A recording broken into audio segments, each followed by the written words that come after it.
So, without further ado, it's a huge honour to introduce you to internationally acclaimed Islamic scholar and activist, Dr Riffat Hassan. Riffat is one of the pioneering sort of scholars around work to do with theology and gender. She is a recognised activist who has done much work to promote women's rights in Muslim societies and to combat honour crimes. She's also written widely in various publications. Her PhD thesis was on philosophical ideas in the writing of Muhammad Iqbal. She's received various honours and awards. One of the things that I discovered on one of the websites that I look at was a little quote from one of her students, and I think this sort of encapsulates what an honour it is to have her today. And it reads that in Iran, we believe that a wise teacher is one of God's greatest gifts who leads us to our highest destiny. I believe that Professor Hassan has been such a gift for me, for which I remain eternally grateful. Who is that? I didn't write names. I didn't know who you wanted to hear, but that's just one of your students. Thank you. A nice warm welcome for Dr. Riffat. Thank you. Thank you.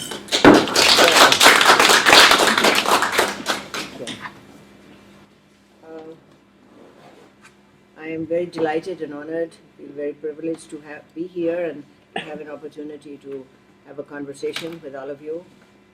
And from your very brief introductions, I can tell that there is real passion here for New Horizons and what it stands for and this movement forward. When Rabia wrote to me some years ago when New Horizon was being formed and sort of informed me, and I guess in a way she was asking me for my blessings. I was very, very, very pleased, and it seems to me that in such initiatives lies the hope of the future, because there's so much happening in the world of Islam and in Muslim communities in various places. I live in Louisville, Kentucky, and I've lived in the United States since 1972. But there are so many terrible things going on right now. Donald Trump himself is such a huge punishment, especially for the people who live in America. But I think that his coming to power has, on the one hand, unleashed all the demons, the dark underside of the U.S., but on the other hand, it has brought people out in the street. Democracy only works when people get engaged, and it was the people who didn't vote who put Donald Trump over the top. But those people are now in the streets, and I think that 4 years from now, it will be a better country if we survive 4 years, hopefully. Yeah. So anyway, as we talk to each other through the day, and as I tell you about my life and my theology and my activism and what I learned from Iqbal, because I feel very honored and very grateful that I learned Islam from Iqbal, because I've been studying Iqbal all my life. And he's the most precious resource for Muslims in this generation and in the future. The tragedy is so few people know so little about him, even in Pakistan, a country which acknowledges him as the spiritual founder of Pakistan. He has been more and more and more marginalized, and quite deliberately. And you will understand why by the end of this day, what has happened here. So I first want to say that I not only support your cause, but I think it gives me a lot of hope, and I want very much to be a part of your initiative in whatever way I can be. This first section is devoted to my talking about various issues such as the creation issue, theology of women. But I want to start by telling you a little bit about myself and my life, because my theology came out of my life, and the two, my life and my theology, cannot be separated from one another. So, in order for you to really understand what I was trying to do, you need to know a little bit about my life.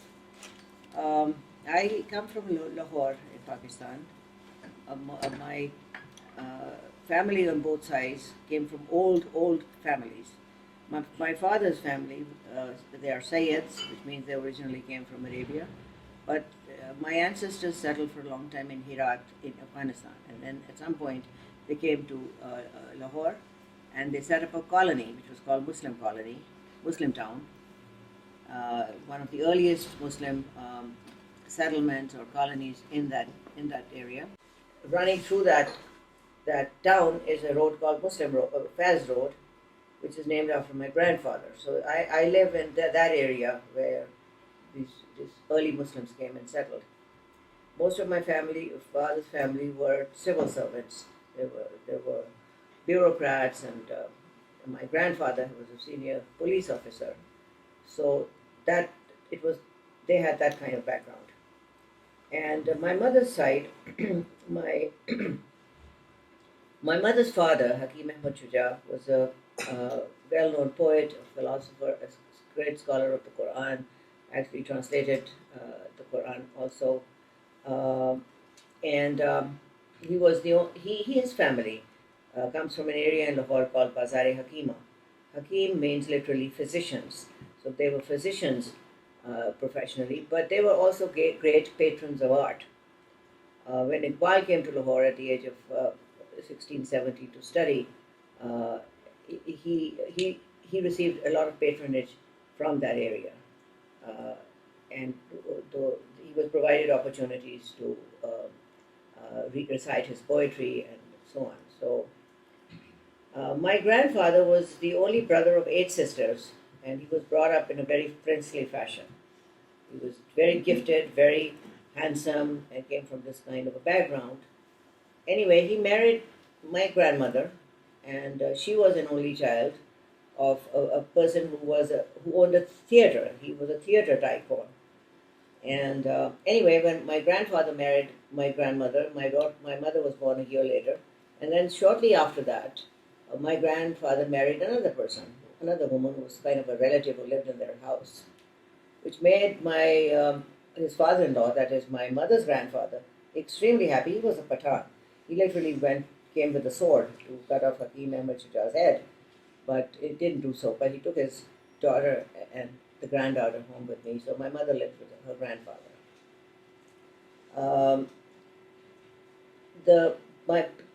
Why I want to mention is that they came from diametrically different backgrounds. My mother's grandfather was very concerned about her because, he didn't want her ever to come under the influence of her father, and so he wanted to make sure that she got married during his lifetime. And so my mother was married before she was even 16 to my father, who was 32 years old. Actually, literally double her age. But that was not the main problem. The main problem was that they had totally different views of everything. I mean, I don't think I ever heard my parents agreeing on anything, ever. But the thing that they disagreed on most was the bringing up of daughters. My parents had 10 children. One of them died at birth, so there were 9 of us, 5 boys, 4 girls. I'm the third daughter. And they were both very good parents in their different ways. It's just they didn't see eye to eye on anything with each other.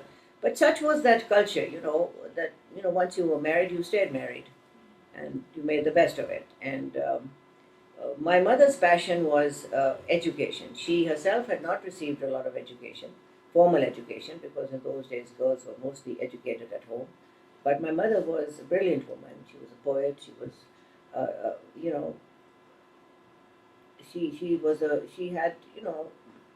she didn't have formal education, but she was, I think, one of the most brilliant people that I have ever met. Anyway, the conflict, as I said, there was this problem over how to bring up girls. My father was also a very kind man, very saintly man, very highly respected by people who knew him, but he was very conservative in his own way and very traditional. And he believed that girls should be married at age 16 to whoever was picked out for them, mostly a relative. And that's what happened to my oldest sister, who was 10 years older than I was. She was married to a cousin, and shortly after the marriage, he came to England. His mother was actually British. Anyway, he came for his studies to England. So my sister actually stayed on in the parents' house. She had a daughter, and she stayed for several years by herself because her husband was in England studying. And then my second sister was married when she was 16, also in very kind of strange circumstances, because she did not want to get married, and there was a lot of pressure put on her.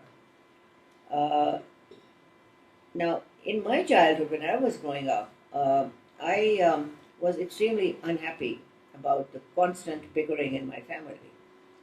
But I devised a way to stay out of it. I don't know how it is that in so many children, I always had my own room, for instance.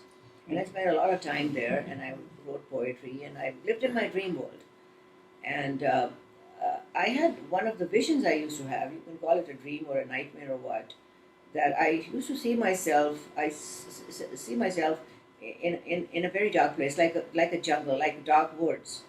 And I found myself walking through it with a lot of darkness around me. But in front of me, always I saw a light that was guiding me, little light, guiding me through that darkness. And I always knew, when I was a child, that I have been created for some special purpose. I didn't know what the purpose was. In a way, I spent my childhood was very. It was a happy one, despite all the unhappiness around me, because I lived in my own world, and I loved my studies. I was a very good student. I went to school. I studied in a co-educational school, an Anglican missionary school, with my three younger brothers, and I loved my school. And I also used to play a lot of games, so sports and so on. So the first conflict that came in my life directly that affected me was when I was about 11 or 12. My father said, it's time to take her out of this co-educational school and put her in a girls' convent. And it's also very interesting, some of you are familiar with this culture and some of you are not, that this deep divide that existed between my mother and my father, in so far as it related to me. My father never said anything to me, never, not once, that I want you to do this or do that. He said it to my mother, but it was always said within my hearing, so that I knew it. So he said, she needs to come out of the school, and I said, no, I'm not going to leave the school. If you take me out of the school, I will not go to school. Now, he could have called my bluff. I was just a kid, but he didn't. So I continued to go to that school. So let's pause here a minute. So when my sister got married, the second one, at 16, and I was 12, suddenly it hit me. I can almost remember to the day. And I said, well, 4 years down the line, it's going to be my turn. And so the dream world that I had built around myself was shattered. I felt, very, very beleaguered and endangered. And so I said, tried to figure out as a 12-year-old, what should I do now? And the answer that I got was, I have to say no to my father, regardless of what he says. Because if I say yes to him once, I will always have to say yes. I don't know if that makes sense to you, but not. But, So overnight, I became a rebel. And my personality underwent a great change because I was very quiet, very gentle, not engaged in any kind of conflict. And suddenly, I was a rebel. So my rebellion started when I was 12. And then it continued, the tension between me and my father continued over the next 5 years as I went to school and, until I finished my high school. And because, this fight was constant. Why is she going to the school? Why is she studying with boys? And I used to play games after school. The games were always after school. So, sometimes I stayed after school for a couple of hours and so on. So when I would come home, my father would be pacing up and down, showing his displeasure that I was, he never said anything to me. But such was the situation that from the age of 12 to the age of 17, my father didn't talk to me. Didn't talk, no conversation for 5 years.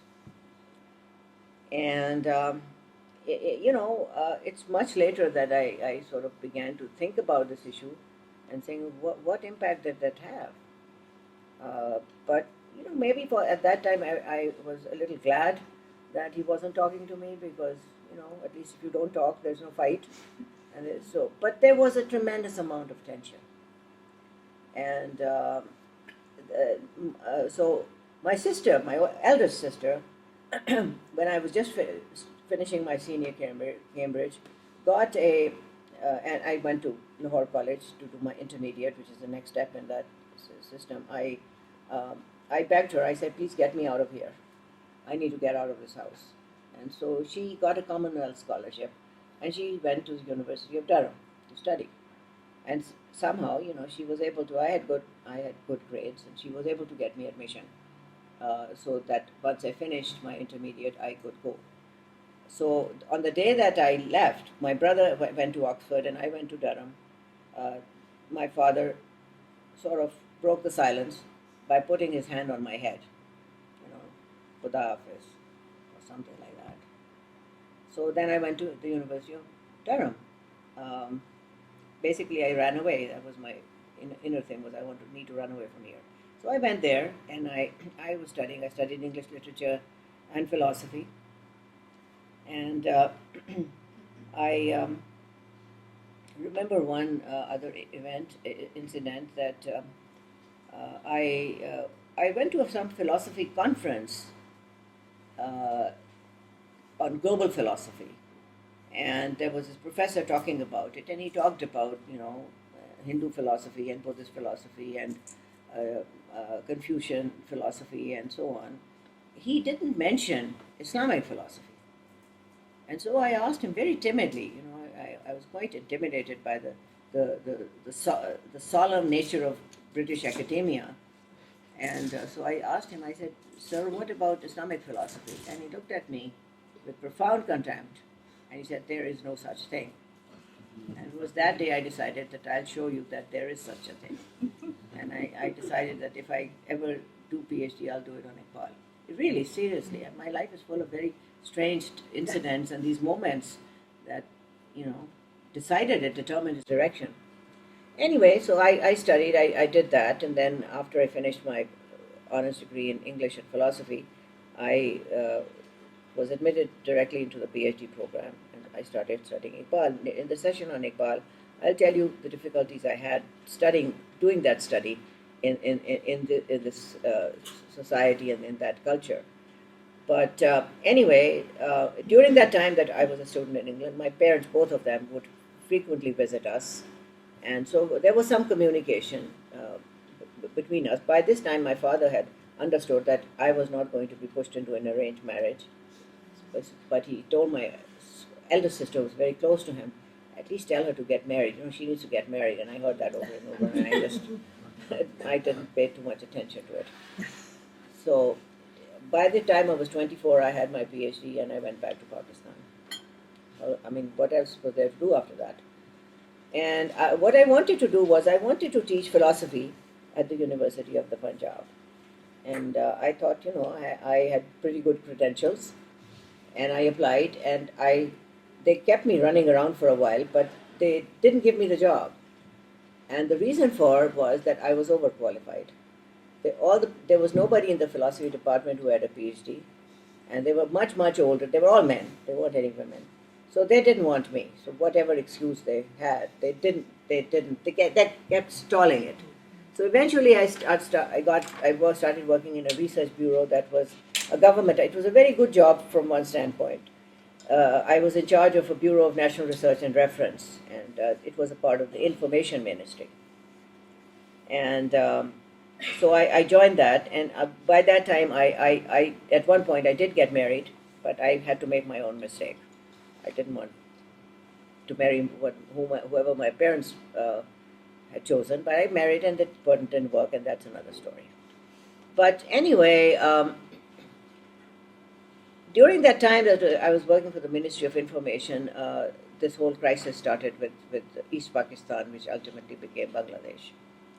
I'm from the first generation of Pakistanis, and I have always been very nationalistic. Pakistan has always meant a lot to me. And the days literally that I was studying, all the years I was studying in England, I used to check off the days on the calendar, and I said, I want to go back and serve my people. And then I would go back. I couldn't get the university job that I really wanted. I got this other job. But this job was very peculiar. This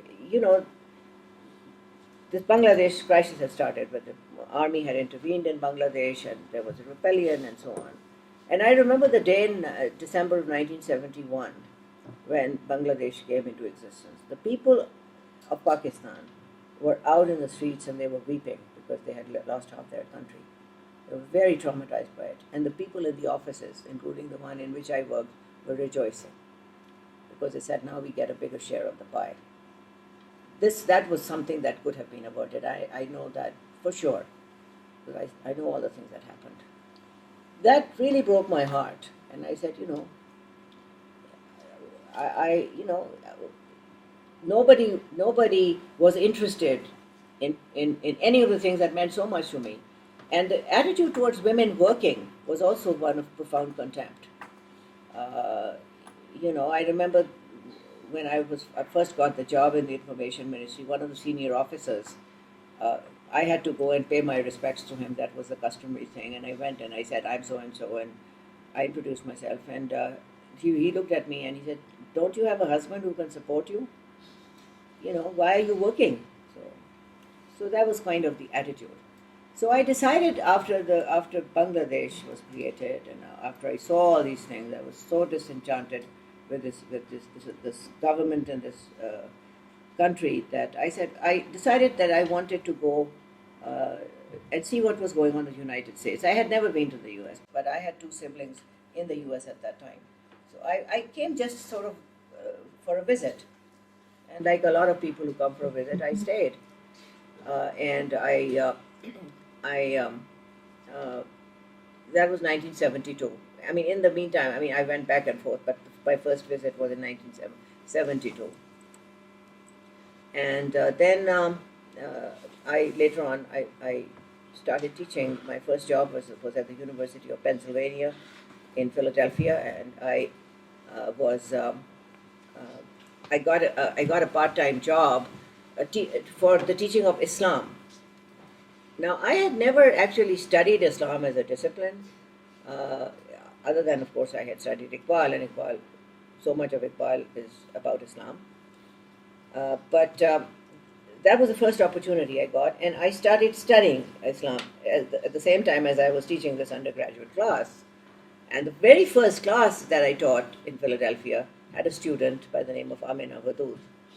So she had just become a Muslim, and I have known her ever since that time.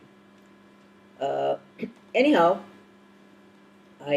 so I started my teaching career. I was in Philadelphia area for a couple of years, and then I got a job at the university, at Oklahoma State University, which is Midwest, and it was in a little place called Stillwater. Literally lived up to its name. It's a very tiny place.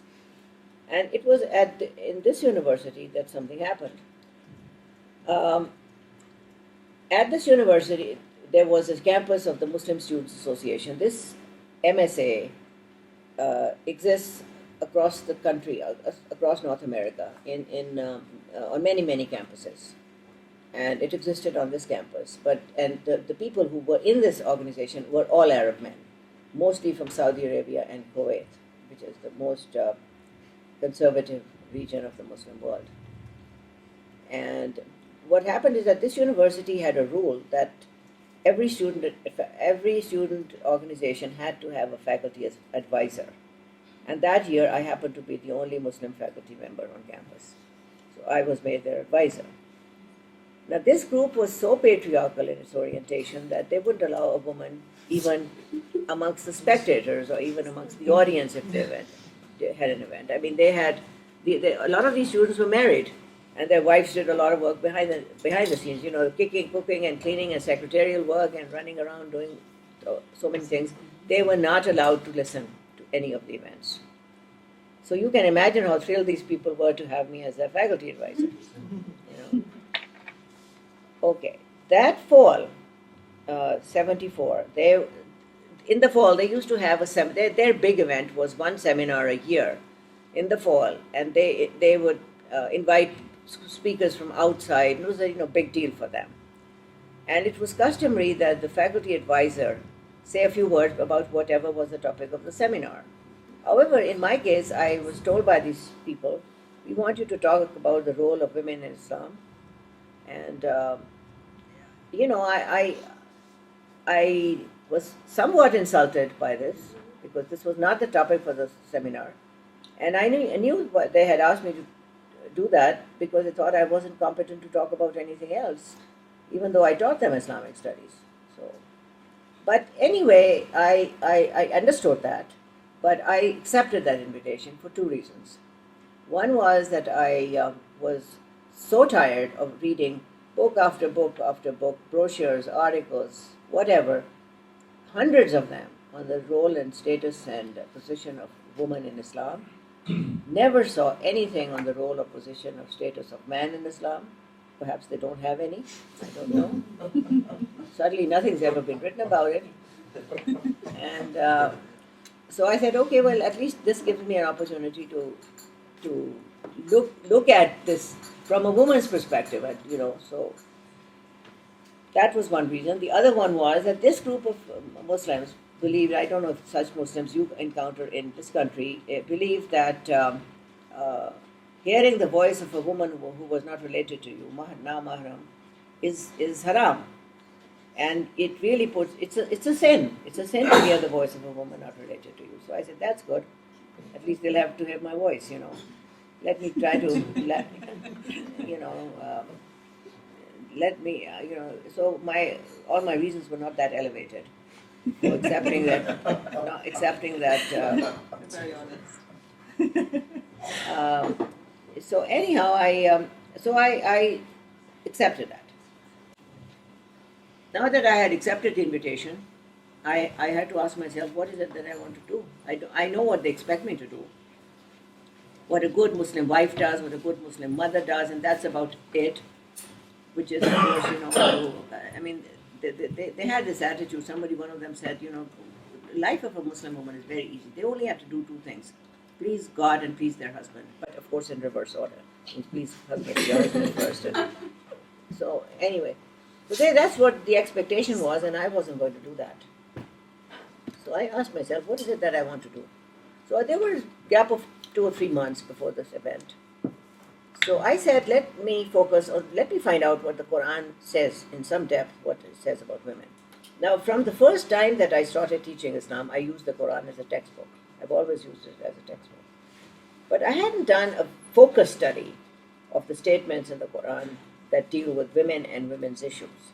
So I started to do that in the short period afterwards. And that study actually changed my life, because I realized two things. One is the first thing, most important thing, that what the Quran says about women, the rights that the Quran gives to women, and what happens to Muslim society are totally divergent. There's a huge gap. That was one, and that made me very angry, actually, to see, how Muslim culture, rigidly patriarchal as it was subverting the teachings of the Quran, particularly with reference to women. And the second thing is, I realized for the first time in my life that so much of what had happened to me had happened because I was born a female in a Muslim society. It's amazing that before that time I hadn't made some connections. I lived it. It was my experience, but I hadn't done an intellectual exploring of this whole experience. So I started on this journey. It was a journey. It was a Odyssean venture in self-understanding, and I started a study of the Quran, which lasted for about 10 years, 1974 to 1984, almost 83, 84. And what I was doing was I was doing a systematic study of Quranic texts thematically. What does the Quran say about different, woman in creation, woman in the fall, marriage, divorce, inheritance, all of that. And I became convinced that the Quran not only does it not discriminate against women, but its bias is in favor of women. Because the Quran, like the Bible, is very concerned about disadvantaged people. Take care of the orphan, the widow, the person who is old or ill or imprisoned, etc. And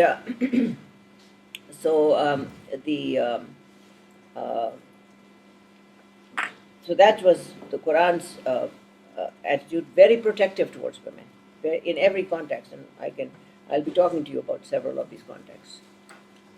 But Muslim culture, on the other hand, has been very rigidly patriarchal. In the case of Pakistan, it's exacerbated furthermore because 65% of Pakistan is feudal, and another 15% is tribal. So that it keeps on adding to the forces of oppression. That first period of 10 years, my study was motivated primarily by my need to understand, make sense of my own life. So I always said my personal study.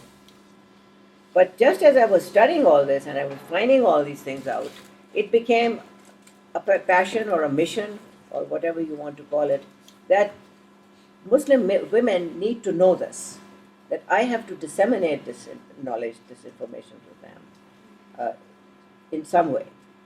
So those were the driving forces during the period of 10 years. And during that, I wrote a small monograph on the Quranic view of women, in which I said all that. What is the time now? It's 2:30 now. Okay, all right. Anyway, so then Rabia has a certain structure, and I respect that. But I had told her this. I said, no. I think I need to tell you my story because No, this is absolutely fine. I mean, what we'll do is we're going to, as I say, keep it very informal. Because you wouldn't understand. In order to understand the evolution of my theology, you have to understand my evolution, because they can't be separated. Anyway, I did this study. 10 years go by, and then but I was going to Pakistan every year. In 1983-84, I happened to spend 2 entire years in Pakistan. I had a year's sabbatical from the university, and I had a year's fellowship to study my topic of research was the relationship between Jews, Christians, and Muslims in the Quranic text. It was a very interesting study. And 74, I started my study, and in 1974, there was not one Muslim in the entire world who was doing this job. Now, I want to clarify something.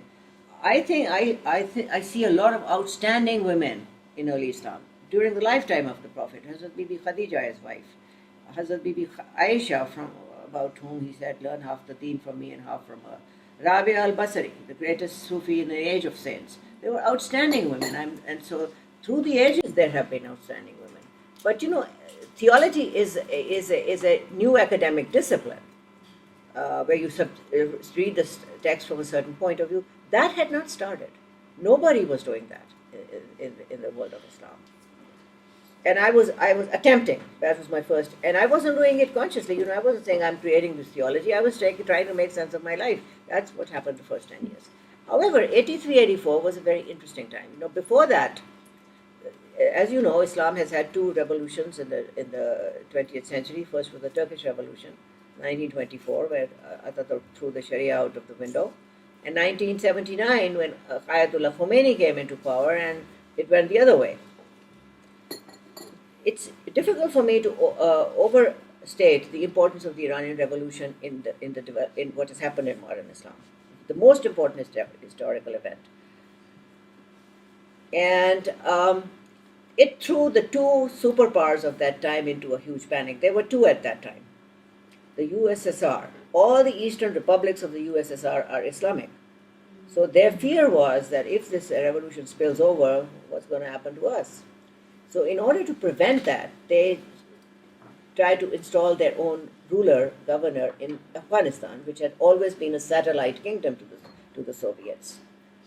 And this was a huge mistake for them, because they sent this man to rule over Afghanistan directly, and immediately the struggle started. The mountain people, the Mujahideen, they said, we are not going to accept the rule of the godless people. And this battle started, which lasted 10 years. And one of the most ardent soldiers, very highly respected, was Osama bin Laden, who was the CIA's blue-eyed boy at that time. They were taking him around in their planes. And then, of course, the subsequent history is very important. What happened after the war ended, and he went back to Saudi Arabia criticized the royal family. They exiled him to Sudan. The United States had him thrown out of Sudan. He took 3,000 people and went back to Afghanistan and started Al-Qaeda. I mean, it's very interesting to see how all these events unfolded. What did the Western countries do? The Western donor countries, including the United States. What was their strategy? Well, they did many things. There are lots of bases around that area, and military power, etc. But another thing that they did is that they decided to set up or support NGOs in the region, starting with Pakistan, because Pakistan was the front line. And they wanted to, and women's NGOs particularly, because women, the elite women of Pakistan, at that time, almost without exception, were westernized, secularized women who had nothing to do with Islam. And they said, let's strengthen these organizations to stand as a bulwark against the spread of Islam. So this was one of their strategies. So they were doing that. Anyway, then in Pakistan, of course, we have unfortunately had military rule through most of its history, and the few civil governments that we have been even worse. So that's our history. 1979, the ruler was General Muhammad Ziaul Haq, and he, when I went to Pakistan in 83, 84, Ziaul Haq had come into power, and in 1979 he had promulgated a number of laws, starting with the Hudud Ordinances, 1979, which has many provisions. But one provision that caused a lot of anxiety to women was the Zina Ordinance.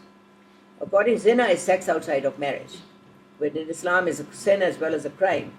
It includes both fornication and adultery. And according to this Hudud Ordinance, a woman's testimony was not admissible in a Had crime, and Zina is a Had crime. And then, so the first said when this law was promulgated, a lot of violence increased against women. And one of the first cases that came up was of a girl called Safia Bibi. She was about 15, 16. She was almost blind, and she worked as a servant in a house where the father and the son both raped her, and she became pregnant. And her guardian brought a case on her behalf in the federal Shariat court, the religious court. And the court ruled as follows. The court said, well, she is blind, she's almost blind, and she's a woman, she cannot testify in a Had crime, so her testimony is not admissible. But she has admitted of her own volition that she is not married and she's pregnant, so she is guilty of the Had crime. So she has to be punished. And the punishment, and the judge said, well, one thing I've forgotten to mention is that in the Hudud Ordinance, they have brought back the punishment of stoning, which does not exist in Islam. Stoning is never mentioned in the Quran. It was in Jewish law, and it was abolished by Jesus. Remember? Let him throw the first stone, who himself is without guilt. So Rajam was reintroduced from earlier traditions, not from the Quran. But this judge said, well, we won't stone her because she has extenuating circumstances. She's poor and she's blind and so on. But we'll give her so many 100 lashes and 2 or 3 years of rigorous imprisonment. Now, this case was so outrageous that it led to the formation of the first of the women's groups in Pakistan called the Women's Action Forum. Same women that I talked about, secular women, westernized women. But by now they felt that nobody was safe. All women were going to be discriminated against under these laws. Okay, now, what Ziaul Haq was doing was he had brought about what is called Islamization. Islamization simply means promulgation of laws, Islamic laws, the purpose of which is to make the people more Muslim. Now, Pakistan is the only country in the world that was created in the name of Islam, and it's more than 95 or 96% Muslim. So what is the point of doing Islamization in Pakistan? But anyhow, you get the answer. If you look at the laws that were promulgated, the Hudud Ordinances, the Qanun-e-Shahadat in 1984, Qisas al-Diyat in 1985, their main victim, their main target is women. They're all targeting women. And you can ask, well, why on earth in a country which has such a lot of rampant corruption, political and economic mismanagement, why are they only concerned about women? Okay? So anyway, So they were targeting women, and another way of stating their concern was they wanted to protect Pakistan from being westernized. So Islamization and westernization were being talked about a lot. Now, westernization is understood by a lot of Muslims, including the Pakistan of that time, in two ways. One is they equate westernization with advanced education, technology, etc., better highways, better healthcare system, etc. And I don't know anybody in any Islamic country who doesn't want that. They all want that. But the other aspect of westernization is what happens to women in these societies. I've had the experience of sometimes teaching in the US, a brother and a sister from various countries. And it's interesting to see they come to the same university, study similar things, but when they go back, he is seen as modern, and she is seen as westernized. And it's entirely understood negatively. This has a very critical, this point of westernization and all that is very critical in understanding the issue of hijab, which is the largest sociological issue in this Muslim world. I'll talk about that later on, but just keep it in mind. That is very significant. Anyway, so I went and I was studying this. What is the growing violence and these women trying to do something. Pakistan was under martial law, so you couldn't do open political activity. So anyhow, in the summer of 1984, a group of activists from Lahore, they were people I'd known all my life, they came to me and they said, look, law after law after law is being passed in the name of Islam, and we don't know anything about Islam, but you've been studying it for so many years. Can you help us? Can you help us develop a theology of Islamic theology of liberation for women based on what you've studied? Now, this was a second turning point in my life. The first one was in Oklahoma when I started my study in 1974. This is exactly 10 years later. In 1974, I could have not dreamt that the time would come in 10 years when I would be asked to become the theoretician of this freedom movement. I told them I needed to think about it. I would try to help them, but I needed to think about it.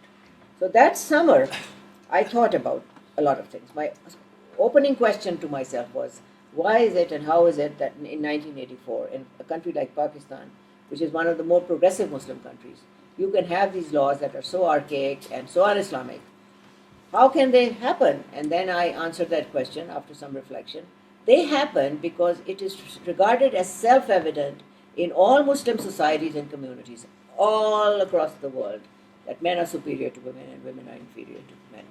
The men believe it, the women believe it. So what's the difficulty about having these laws? That's one conclusion. Then this led to another question. But why do they believe that? Why do people believe that men are superior to women and women are inferior to men? And this led me to the formulation of what I call the three fundamental theological assumptions on which I have actually built my theology. And these three assumptions are the following. And because I did a lot of teaching of women in the historical context of women in Judaism, Islam, and Christianity, I could see the pattern. These three assumptions are that God's primary creation was Adam, that Adam was a male person, and from the rib of this male person, God created Hawa, Eve, who is secondary and derivative and subordinate. This is the issue of woman's creation. The second is that though she was secondary in secondary in creation, she's primary in guilt because she had poor Adam thrown out of paradise. So that means that she is associated with all kinds of evil, temptress, seductress, trust to be trusted, etc. This is the second assumption. The third assumption is that she is not only was she created from Adam, she was created for Adam to be a helpmate unto him. Now, where do these stories come from? Remember, I had been studying the Quranic text for 10 years, so I knew they were not in the Quran. Where did they come from? The first story, the creation story, comes from the book of Genesis 1 and 2, chapters 1 and 2. There are two creation stories in the book of Genesis. In the first book, Genesis chapter 1, verses 26, 27, it says, and God created Adam, created he male and female, and gave them dominion over the earth, the sea, etc. So the word Adam is used as for all humanity. Let me pause here a minute. the word ha-Adam is a Hebrew word. Ha-Adam means the Adam, from the root word Adama, because Arabic and Hebrew are Semitic languages, and they work in terms of roots. We have a tree, we have roots, trunk, leaves, branches. The life comes from the root. So if you want to know what an Arabic word or a Hebrew word means, you have to know the root of the word, which is either 3 letters or 4 letters. And when you open the dictionary, you look at the root, it gives you all the derivatives of that root. Now, this is not how English works, but this is how the Semitic languages work. So, anyhow, first creation story talks about Adam. Now, Jews never make this mistake that Adam was a male person because they read Hebrew. And so Adam from Adama, which is the earth creature. In the second chapter of Genesis, there's a story, and God created Adam. Everything else was created in pairs except Adam. So Adam was very lonely. So God put Adam to sleep, and while she slept, he took a rib out of his side and made it into a woman. And then when he awakens, he's overjoyed, flesh of my flesh, bone of my bone, thou art, etc. Now, the second story is obviously in conflict with the first story. The first story is an egalitarian concept of creation. The second story, as it has been interpreted by Christianity over 2,000 years, is not. We don't know the authors of the majority of writings in the Hebrew Bible or the Old Testament. We don't know who wrote them. We don't know who wrote these 2 stories. They are referred to by code names. The first story is attributed to a writer called the priest, or the priestly writer. The second one to a writer called the Yahwist writer, who belonged to a group called the Yahwist. We don't know the names, but these documents have been dated, carbon dating and so on. So the first story in the Genesis book of 1 is dated the 5th century BCE, and the second story, the rib story, is dated the 10th century BCE, meaning the rib story is actually 500 years earlier than the egalitarian story. So I'm talking about the 3 myths. The first one comes from that. The second one, the third one is attached to this.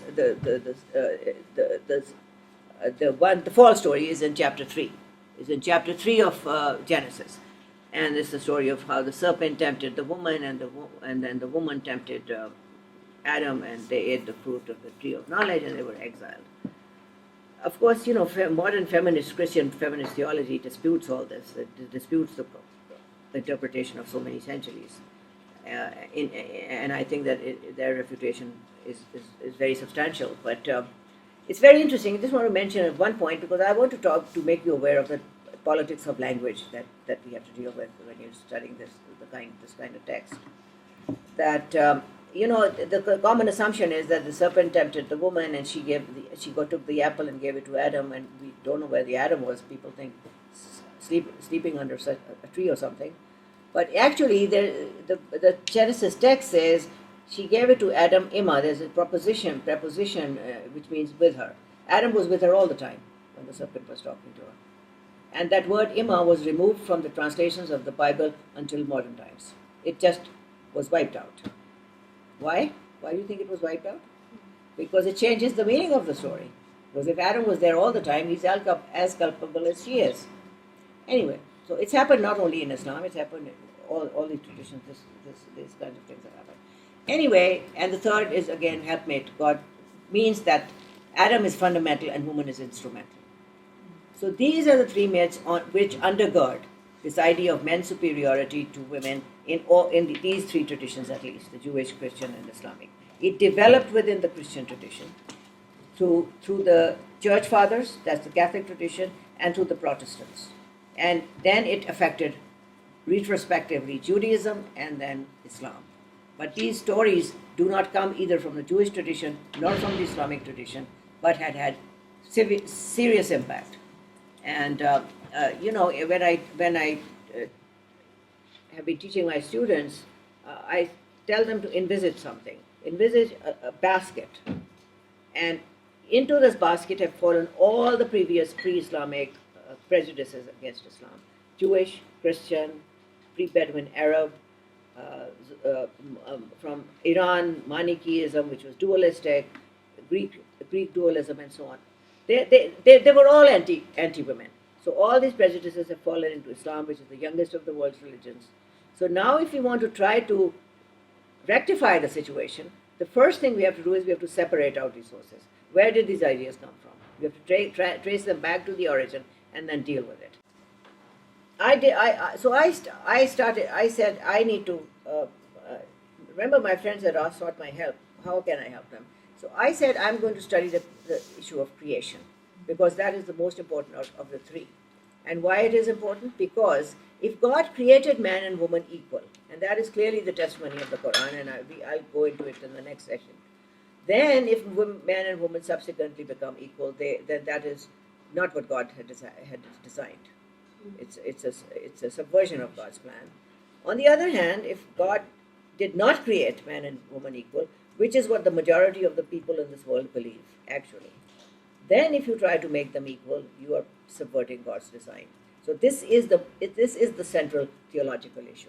Was she created equal or was she not created equal? So I've done a lot of work. I wrote a book on it. I've written many articles on it. So, and I'll give you my website. You can look at them. Okay, so I was doing this work, and my friends who were being lathi charged outside would come to me from time to time and said, well, what are you doing? I mean, are you going to help us? Are you still talking about Adam and Eve? I said, yeah, I'm still talking about Adam and Eve. And why was I still talking about Adam and Eve? A couple of things here. Because one, once I was studying something with a Quranic teacher of mine, and he talked about a metaphor. He put a metaphor in front of me. I don't remember the context, but the metaphor was like this, that if you are traveling in a train and you're going somewhere, and somehow the train gets derailed, sometimes it happens, gets off track, starts going on another track, and you realize after 20 minutes or 10 minutes, this train is not on the right track. Well, you can't then just take the track and put it on the right track. You have to stop, you have to go back to the point where it was derailed, and then you put it on the right track. So women got derailed at the point of creation, which means that if you want to rectify the situation, we have to take the train back to the point of origin. And since Muslims are preeminently people of the book, and the book is the Quran, there is no other choice. So we have to challenge all these interpretations, literally verse by verse, word by word. There is no easy way out of it. And the other thing, this was a thing that conversation between me and my activist friends that who basically were not religious people, not religious women, was that if you are going to challenge these laws that are being promulgated, whatever is being imposed in the name of Islam, you have to do it from within Islam, not from outside. Because I would give that example. I said, supposing I am in Indonesia talking to the average Muslim woman. The average Muslim woman has three characteristics. She's poor, she's illiterate, and she lives in a village. And I'm talking to this woman in an Indonesian village. It's a real experience. And I want to empower her. How do I do that? Can I take with me the Universal Declaration of Human Rights? And 1948, and read it all of it. Is that going to make any difference to her? It's not. But if I say to her, God, you believe in God? Of course she does. That's what sustains her. You know that God is Rahim and Kareem, God is just, God is merciful, God has given you the right of life, and God has given you the right to education. A light goes on in her eyes. I've seen it happen over and over and over again, And because she feels, that I have some hope, I have something to that I can use to liberate myself. So I was telling my friends that if you want to bring about liberation, you have to do it from within Islam, not from outside Islam. You have to show that the Quran itself justifies it. So anyhow, so that's the end of that story. I can't take you, there's no time to take you to the rest of this journey, but let me just say that in the law, let me say this though, that when I was all by myself in 74, but today there are hundreds of people doing this, hundreds of people, and it gives me great gratification. As for myself, and I have taken this message, I've been in 38 countries, and I've taken this message everywhere. What I have started doing since I left the university in 2009, and before that, one thing has really started to bother me a lot, and that was, the massive, the majority of Muslim women, as I said, they live in a village, they're poor, they're illiterate. they are not going to come to my classes, and they are not going to come to a conference room, and they are not going to come to a consultation like this. So how do I reach them? And the only thing that I came up with is that I need to train a group of people who are dedicated and give them enough knowledge that they can go to the village and they can talk to them. So I started doing these training programs, first with some people from the social work department in Lahore. I've done some in Pakistan. I did it with a delegation from Afghanistan, in which had some women activists and 6 ulama with long beards. They came. Enlightened ones, though, actually. But anyway, so I have started doing that, and I just did a workshop at the University of Munster 3 or 4 days ago, this last week, with a group of the graduate students in the theology department. So that's what I would like to do now, is train, because those are the women in the most dire need, and we have to find a way to reach them. So I've developed that, for my training programs, I created a manual. This is a rough copy of it. This is called Resource Book on Islamic Rights and Responsibilities of Muslim Women. This is not an academic book, but it's come out of my 45 years of work in this area. And what is it? It identifies all the issues. There are 19 of them. And starting from what happened in pre-Islamic Arabia, female children were killed alive and so on. Each of these chapters first gives you all the relevant Quranic texts, and then it gives you an interpretation. I don't call my work feminist theology, because feminism means many things. And it's a Western term, and, because it doesn't depict actually what I'm doing. What I call it non-patriarchal interpretation. Because what's happened is that the first discipline to evolve, this is a huge question, was the Hadith literature, which became the lens through which the Quranic text was seen, and the Hadith literature is very highly misogynistic, and so on.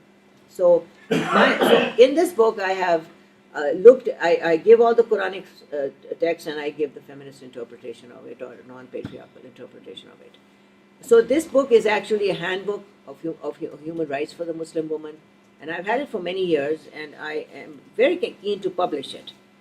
But it hasn't been published. I haven't given it to be published, because the reason I've written this book is I want it to be accessible to the women who really need it, who are mostly poor women. And if it's going to cost $20 and $25 and $40, it will not. This is not a book written for the privileged class. But I would like every Muslim woman to have it. It's a handbook. They have all the texts in their hand. They can do a lot with it.